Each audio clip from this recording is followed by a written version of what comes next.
Welcome back. That's where we're going to start off the conversation today from Yobe. But just before we do that, let's clarify some things here. You know, Ayo, in the course of our opening, Ayo talked about a video you saw, a young man saying he bought fuel for 5,000, equivalent of 5,000 naira. Just to clarify, the US doesn't sell per liter, they sell per gallon. So equivalent of 5,000 naira per gallon. That's 4 liters they sell. So divide the 5,000 naira by 4 liters and you know how much it is per liter in the US and across. It goes for about $3.3 for that gallon of fuel. So let's keep our facts straight. But let's go on to Yobe State, where we'll be looking at the security situation. And joining us is security advisor to Governor Mai Mala Buni of Yobe State, Brigadier General Dahiru Abdul Salam, who's retired. Thank you for joining us. It's my pleasure. Good morning. We woke up to that news of the killings of over 20 people, and we understand that a lot of insecurities being in Yobe State. Just tell us, what's the situation like right now? Thank you very much. The situation in Yobe State at the moment, we can say, is calm. However, the situation remains unpredictable because of the nature of the insurgency and the irregular warfare that is being fought in this general area. Okay. What you use two words that are sort of contradictory: calm, but unpredictable. Calm and unpredictable. What would you say is fueling this kind of situation where you would say it is calm, but yet unpredictable? You say you blamed it on the insurgency. Is it impossible to end this? It is not impossible to end it. However, when we say the situation is calm, it means that people are going about doing their normal businesses in most part of the states. However, certain areas around the border are areas where we experience incursions of Boko Haram insurgents. So in that regard, we can say it's unpredictable. Okay, that attack happened at Mafa. Yes, you said that everything is calm now and normalcy has been somewhat restored. But Mafa is just one part of Yobe State. What's the situation like in the other parts of Yobe? And especially the area that share borders with other states? Mafa is a small community that shares border, that is at the border area. And we cannot even say Mafa is up to 5% of the total landmass or area of Yobe State. So generally, the security situation in Yobe State is stable. I mean, it's such a sad situation. Just so we can get really some clarification on how many people were actually buried in Mafa. Yes, I think it was yesterday this burial happened. How many people were buried, and how's the government engaging with the families of those who lost loved ones in this attack? The number of persons buried was 34. They were buried in Babangida, which is the headquarters of Tarmua local government area. And the government has already engaged those victims and other displaced persons through the instrument of the Yobe State Emergency Management Agency. The Yobe State Emergency Management Agency has conducted a profiling of the victims. It has compiled the list of those affected by gender and age. And the government has provided them livelihood support. And effort is on to continue to assist and support them so that they get back on their feet as quickly as possible. So when you say, support them, you're talking about financial support to the victims' families? Well, the support is in two ways. We have cash support, we have food items and non-food items. So the non-food items include cash, include beddings, including sleeping materials, clothing, and the rest. And then there are also food support that is given to them so that they can live.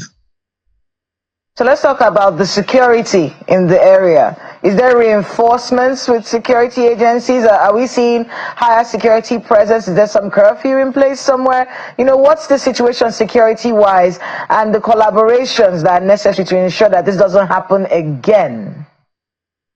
At the moment, the closest military deployment to Mafa is 80 kilometers away, and the road is unmotorable because of the rainy season. The terrain is marshy.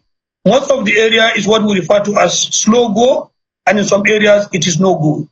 However, the military have some surveillance devices with which they are monitoring the area, so that if there is any suspected movement of insurgents, intervention can be brought to bear in that area. Just so we can get the details from you as well, this attack, because there's so many different stories that we've read, how did this attack happen in the first place? Now, this attack, I would refer to it as a reprisal attack by Boko Haram. Because the area of Mafa is in the border region, they always come in to collect taxes from the people, extort, steal their animals and foodstuff. On 3 different occasions, the security forces were on patrol, encountered Boko Haram insurgents, and were able to neutralize them on those 3 different occasions. Now, on the 1st of September 2024, around 4 o'clock in the afternoon, and when it was time for the afternoon prayer, the insurgents came into Mafa village, interacted with the people, and indeed even prayed with them. After the prayer, they opened fire indiscriminately. At the end of it, when the military went for rescue operation, they were able to recover a message left behind by the insurgents, where they warned the residents of Mafa of collaborating with security agencies, which has led to the elimination of some of their key personalities. And because of that, they decided to punish the residents of Mafa. Okay, General, in the month of May, we understand there were some attacks in the northeast, and Yobe was one of those states that was attacked. But again, I want us to look at the holistic picture here. In Yobe is known to have one of the largest cattle markets in West Africa, supplying meat and hides and skin to other parts of the country, and indeed the sub-region. Yobe is also one of the largest producers of gum arabic, considered or otherwise called the gold of the desert. Now, you have said that, and Yobe is also said to be the second most affected state in terms of the insecurity challenge. Seeing that these potentials are there for economic growth and expansion and to also better the lives of the people, what do you think should be done to ensure an end to this insecurity challenge? A lot of things need to be done.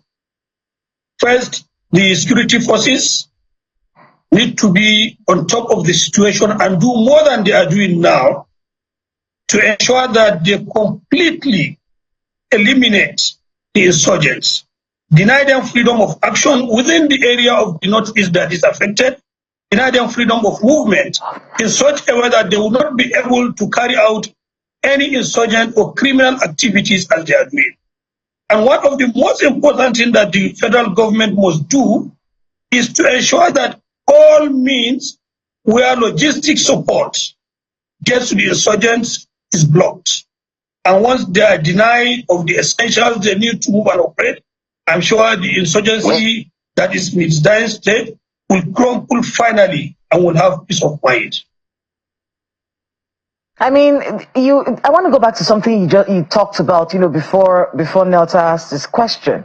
How insecure is Mafa that terrorists are able to come into the community, pray with the residents, accuse them of collaboration with security forces and still be able to kill them? Is there no kind of security? How insecure, how porous is Mafa? I've told you that Mafa is 80 kilometers from the nearest military deployment.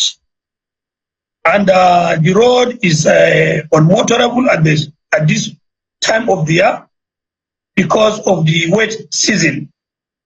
And because of that, I've also told you that the insurgents do come around Mafa for one reason or the other. Sometimes they even come to patronize the market. And on 3 different occasions, I've told you that the security forces, while on routine patrol, were able to eliminate the insurgents on those 3 different occasions. So, and the insurgents became suspicious and believed or thought that the communities must have given out information of their presence to the security forces. So for incursions around the border, you cannot control it, especially from criminal elements. And when they come, initially they come as friendly people. People are praying, they join them to pray. And thereafter they open fire on them. So it is not surprising. It's just the animalistic nature of the Boko Haram insurgents and other criminal elements that are disturbing the peace of Nigeria. But it also speaks to the level of security in the place. This is a state with a governor, with security agents. It's not just some patch of land in the desert, even though it's unmotorable and whatnot. But it's still a part of the state. It's still a part of the government which we're a part of. So where do we go from here? Do we, what happens in Mafa after now? When you finish giving the help that the families need, and everything that you just talked about, what happens next? So that we don't have a situation where Boko Haram can jump into a community and open fire on the people. We keep hearing about how they do not control any areas. Is Mafa under their control? Is that what we're hearing today? I repeat, Mafa is not under the control of Boko Haram. However, there was an incursion from the border areas. And let me also make some clarification. There is need for you to understand the security architecture of the country. I need to know that the military is deployed all across the Nigerian states. So they cannot police every inch of the land of the state or the country. Therefore, it is not impossible for Boko Haram to sneak into areas and commit atrocities. However, His Excellency, the Executive Governor of Yobe State, met with the Chief of Defense Staff 2 days ago, and effort is on to fashion out strategies to make sure that that area is dominated by the security agents to ward off any future incursion by the insurgents, so that the people can live in peace and harmony and carry out their normal, legitimate livelihood activities. General Abdulsalam, the people of Yobe, yes, some of those communities are far-flung. You mentioned 80 kilometers from Mafa to the nearest military post. But the residents of Yobe State will be looking to get some kind of reassurance. Yes, the military is deployed across the country, carrying out different activities. Yesterday we had guests here talking about the security situation who were the proponents of or encouraging the setting up of state police. And one of them actually said the biggest challenge will be the local government. If we can get the local government working, local government structure, have its own security apparatus or strategy, things would be different. Do you agree with this conversation? This is a very big issue because the local government chairman is usually referred to as the chief security officer of the local government. But what security apparatus does he control? Which security apparatus can he command or direct to deploy? All the security agencies, as per the constitutional provision, are under the federal government.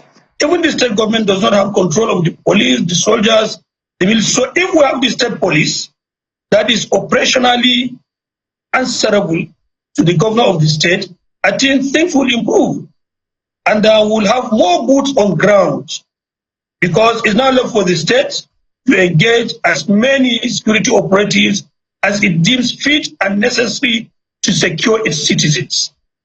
Okay, but just before we let you go, there was a story we had here of the residents of a community in Sokoto rising up to defend themselves. Would you advise or would you encourage the residents of Yobe to do that while we're hoping to get the setup of this state and local government security apparatus? Well, residents of communities have roles they can play to enhance their own security. However, rising in mass without any weapon, carrying sticks to go against people that have automatic weapons, I think is not a wise decision. The community in Sokoto that did that, I think they need to rethink again. Because this man is armed, he has a machine gun, he has a AK-47 rifle and other dangerous, very lethal arsenal. And then you are going to confront him with your bare chest. I think that is not wise. However, these citizens can help by ensuring the free flow of intelligence and information to the security forces. With that, the security agencies can come and do their job and ensure that everywhere is secure and peaceful. All right, thank you so much, Brigadier General, retired Brigadier General Dahir Abdul Salam is the security advisor to the Governor of Yobe State, Governor May Malabuni. Thank you for coming on this morning, and we wish you well. Thank you for having me on this program. Good morning.